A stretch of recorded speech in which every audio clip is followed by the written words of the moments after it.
मेरे प्यारे दोस्तों, भाइयों और बहनों, आप सबका राधा कृष्ण भक्ति ज्ञान चैनल में स्वागत है। आज मैं आप सबको रामचरितमानस के सुंदर कांड का पाठ हिंदी में सुनाने जा रही हूँ, जिसकी कथा सुनने से भगवान श्री राम बहुत ही प्रसन्न होते हैं। तो चलिए दोस्तों, आप सबको रामचरितमानस के सुंदर कांड का पाठ हिंदी में आगे का भाग सुनाती हूँ। भगवान भोलेनाथ माता पार्वती से कहते हैं कि हे पार्वती, माता सीता कहती हैं, हे दशानन, तू जुगनू के प्रकाश से कभी कमलिनी नहीं खिल सकती। कमलिनी के लिए तो चाँद के प्रकाश की ही आवश्यकता होती है। ऐसा ही तो अपने विषय में जान। अरे दुष्ट, तुझे श्री राम के काल जयी बाणों का भी कोई भय नहीं। अरे पापी, जब तूने मेरा हरण किया था तब मैं अकेली थी। तूने चोरी की भांति मेरा अपहरण किया था। यदि श्री राम या लक्ष्मण वहाँ होते तो मुझे छू भी नहीं सकता था। अरे अधम, ऐसा घृणित कार्य करके तुझे बिल्कुल भी लज्जा नहीं आती। अपने प्रताप को जुगनू के समान व श्री राम का प्रताप सूर्य के समान सुनकर तथा सीता जी के कठोर वचनों से तिल मिलाकर क्रोध में आकर रावण ने तलवार खींच ली और बोला, हे सीता, तूने मेरा अपमान किया है, इसीलिए मैं इस तेज धार वाली तलवार से अभी तेरा शीश काट डालूंगा, अन्यथा तत्काल ही मेरी बात को पटरानी बनने का प्रस्ताव स्वीकार कर ले। हे सुमुखी, अभी भी समय है, वरना तुझे अपने जीवन से ही हाथ धोना पड़ेगा। सीता जी ने कहा, हे दुष्ट दशग्रीव, मेरे गले में या तो प्रभु श्री राम की कमल पुष्पों के हार सी सुंदर और हाथी की सूंड जैसी विशाल भुजा पड़ेगी, या तलवार। अरे सठ बुद्धि, यही मेरी प्रतिज्ञा है।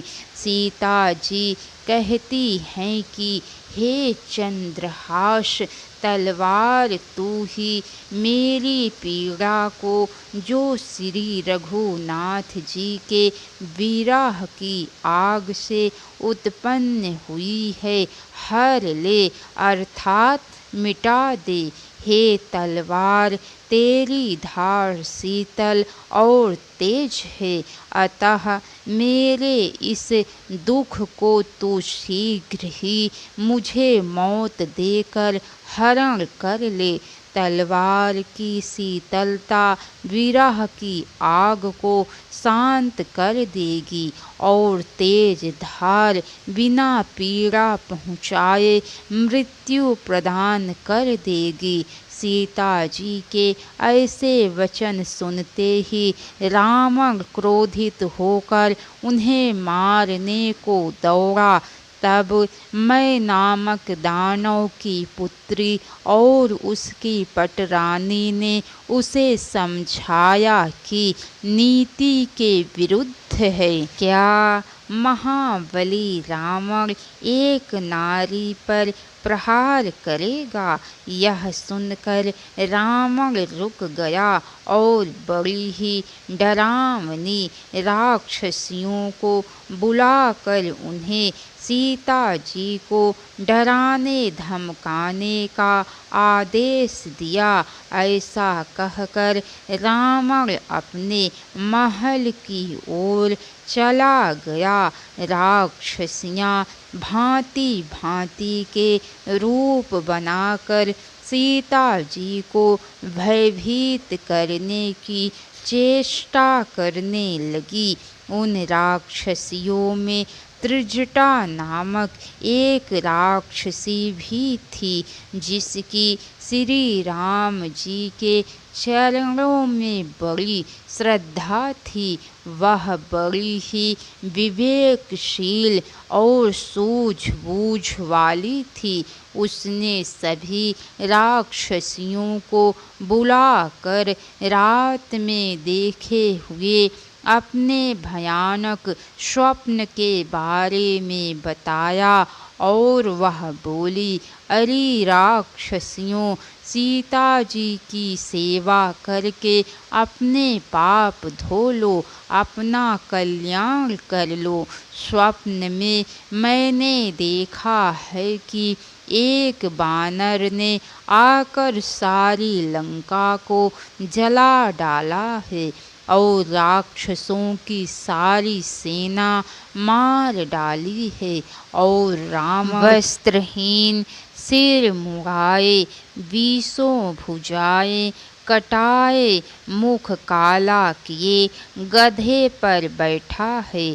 इस भेष में रावण दक्षिण दिशा यमलोक की ओर जा रहा है और लंका का राज्य विभीषण को मिल गया है।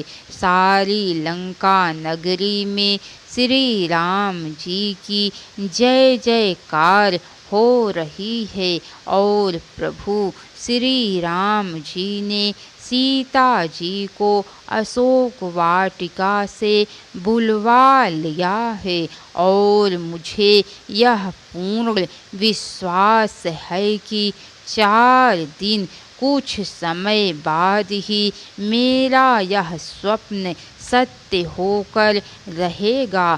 त्रिजटा नामक राक्षसी का स्वप्न और सुझाव सीता जी की सेवा का भाव सुनकर सभी राक्षसियाँ भयभीत हो गई। माता जानकी जी की चरणों में गिरकर विनती करती हुई बारंबार प्रणाम करने लगी। त्रिजटा की बात सुनकर सभी राक्षसियाँ वहाँ से उठकर इधर उधर चली गई। सीता जी मन में सोचकर चिंता करने लगी कि 1 माह बाद दुष्ट रावण मेरा संहार कर देगा, मैं क्या करूं? तब सीता जी ने हाथ जोड़कर त्रिजटा राक्षसी से प्रार्थना की, हे माता, तू ही इस विपत्ति के समय मेरी मदद करने वाली है। तू ही कोई उपाय कर जिससे मैं इस शरीर को त्याग दूं। अब तो विरह की पीड़ा असहाय हो गई है। यह सब अब मुझसे सहा नहीं जाता। हे माँ, तू ही अब कहीं से लकड़ियाँ लाकर एक चिता बना दे और उसमें आग लगा दे। हे सुबुद्धि, श्री राम जी के प्रति मेरे प्रेम की सत्यता की रक्षा इसी प्रकार हो सकती है। सूल की तरह चुभते रावण के वचनों को कानों से सुनने की अब मेरी सामर्थ्य नहीं रही, अर्थात रावण के लज्जाहीन वचनों को सुनने से तो प्राणों को त्याग देना ही अच्छा है। माता सीता जी के वचन सुनकर त्रिजटा ने उनके चरण पकड़ लिए और श्री राम जी के यश बल प्रताप की महिमा का गुणगान करती हुई बोली, हे सुकुमारी वैदेही सुनो, ऐसा करना उचित नहीं है। तुम चिंता मत करो, इस समय रात्रि में यहाँ कहीं भी आग नहीं मिल सकती। ऐसा कहकर वह अपने घर को चली गई। त्रिजटा के वचन सुनकर सीता जी मन ही मन सोचने लगी कि अब क्या करूं, विधाता ही मुझसे नाराज हो गया है। ना आग मिलेगी और ना ही विरह की यह पीड़ा समाप्त होगी।